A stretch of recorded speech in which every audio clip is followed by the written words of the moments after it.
It's me, Erin, here again for another episode of In Between the Tears. I know it's been a while.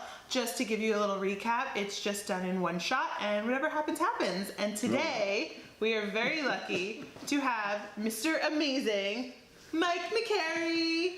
I'm here with the lovely Erin. That's the best part. Oh yeah. And little known secret, I don't know if that makes sense, but Mike is one of my original cake idols, so it's very exciting to have him here. The oldest cake idol. No, actually no, definitely not. Okay. Okay, anywho, we'll get started. So how did you get started in cake industry? I got started in the cake industry. I started off as a pastry chef. And through working various jobs at restaurants, hotels, catering, I ended up doing cakes here and there. Then I ended up moving, my dream was to move to Seattle, Pacific Northwest. I loved it there. I ended up working at a place and all they did was cake. So that's, and you know, Danish and things like that weren't answering my artistic muse, and the cake was the most interesting part. And as I got to do more and more, you know, it was like I really like doing the cakes best. So when I had a chance to work at a place that's all they did, that kind of was, I was smitten permanently. You were done. And now that's all I do. Awesome. What's your favorite cake, if you can pick one, that you've created? I know there's a lot. I always tell people my favorite cake is anything I've done for my daughter, and out of all the ones I've done for my daughter, there are two favorites. One was based on Ant-Man. I did Anthony, the ant that he flies around on. And then the other one was, at the time, she was into ukuleles, so we got her a ukulele, and she was into zebras. So I bought a ukulele, I painted it with zebra stripes. Oh. And then the cake was a zebra in a grass skirt. Oh, yeah. Doing the hula. I've seen that. Playing the ukulele, which was her striped ukulele. He had a leg? Yeah, a leg on, did he? Probably. Something. Flowers somewhere. There's a lot going on there. Somewhere. Ukuleles, grass skirts. Zebras, where they shouldn't be. How would you describe your style? I feel like that gives us a glimpse into how would I describe my style? You know, I like to deal with serious, realistic replication, but I also like to deal with stylistic caricature. I like to get into genres like Art Nouveau and things like that. So I like to try to do everything, but I guess if I had to pick a style, I'm very accurate. I try to be as insanely accurate as I can, no matter what the style might be. I don't like to do just one style. I like to do several. So I try to be accurate whatever I'm doing. I was going to say, you kind of have a BS answer, but that's my answer. I feel like you definitely have like two signature styles, because you're definitely at least two split personality cake. Yeah. That's cool though. I never really thought, you're one of the only like cake decorators that like two specific distinct styles come to mind. Okay, that's good to know. Yeah. I've never heard of that before. Yeah, because one's very, I learned something today. Yeah. As one of his stalkers of his years of work. If you weren't a cake decorator, what would you want to be? Like anything? If I wasn't a cake decorator, I would want to be an illustrator.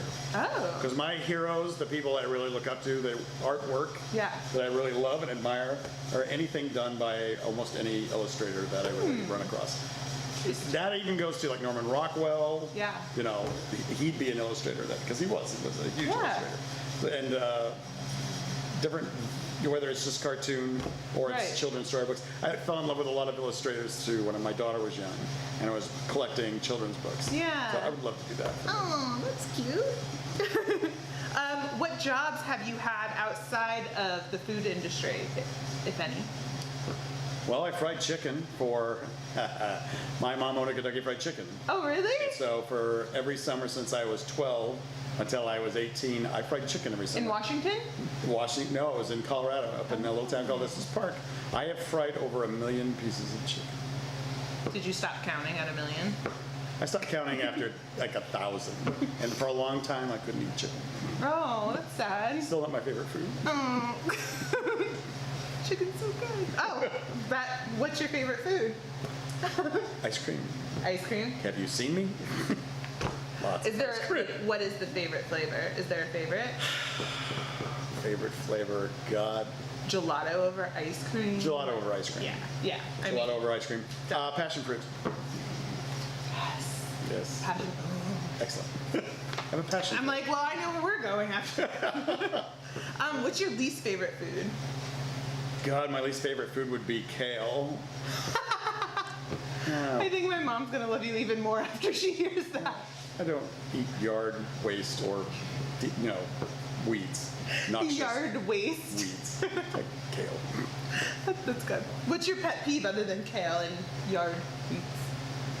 What's my pet peeve? Let's see. Tricky one. In cake or in anything? Anything. Or both. Loud smacking eaters. Oh. Like the cow, like. Yeah. I had a friend like that when I was in high school. I did too. He was staying with us for a while. About drove me crazy. Yeah, So that's obnoxious. That'll be a pet peeve. No, that is obnoxious. I'll go. What smell do you love? Well, yours, Aaron. My smell. Yeah, that. Particularly right now. Can't edit It's that alluring out. and I can't get enough of it. What's my favorite smell? You know, I like lavender quite a bit. Yeah, there you go. Considering I know somebody who makes soap, We're looking at Joe, not you people. I think a lavender soap would be really good. But who did, yeah, I think lavender probably in terms of girly fragrances. What smell do you hate? Lavender. No. What smell do I hate? Are you bipolar? Kale. I hate the smell of kale. That Along word. with my food thing. Okay, last but not least, I always like to end with what piece of advice you want to give somebody Involving. in cake world. They're in cake world and they're looking up to you and they're like, give me some wise advice as a master of the world. Okay, I'll give several pieces of advice. One, when it comes to competition, don't just do a bunch of techniques because you feel like you have to have a lot of techniques. Yep. Only do the techniques that you need to create the image that you're trying to create. You get no mileage or extra brownie points for having extra techniques if it doesn't belong there. Yeah. When it comes to cake business, focus on exactly what you want to do. Don't go to a culinary school because you think you have to go there to become a cake decorator. That is not necessarily what you have to do. You're going to be doing a lot of things that you don't need or want to do to just get to the world of cake. And let's see, what's another good thing? In terms of being an artist in the cake world, be as original as you can. I spend a lot of time just replicating things, and I wish I was being more original all the time. So as if you can take an opportunity to be original and not copy other content, I don't mean other cake decorators, but an image that you saw, try to come up with something as unique as you can. Perfect.